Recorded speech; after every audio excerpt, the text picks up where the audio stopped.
s'agit de les contrôler, de les humilier, de les forcer à abandonner leur terre. Ça n'a strictement rien à voir avec le terrorisme. Rien. Tu sais ce que c'est? C'est un village palestinien. Et ça, tu sais ce que c'est? Figure-toi que c'est un autre village palestinien.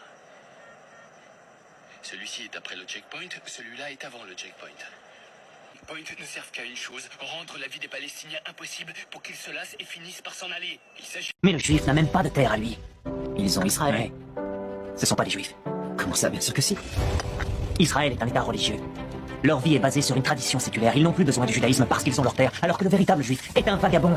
C'est un nomade. Il n'a ni attache ni racine. C'est pour cette raison que l'universalité est son credo. Il ne sait ni tenir un marteau, ni labourer un champ. Tout ce qu'il sait faire, c'est vendre, acheter, investir des capitaux, manipuler les marchés. Son domaine, c'est l'abstraction.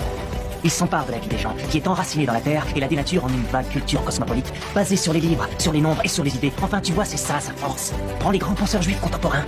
Marx, Freud, Einstein, qu'est-ce qu'ils ont lié? Le communisme, la sexualité infantile et la bombe atomique.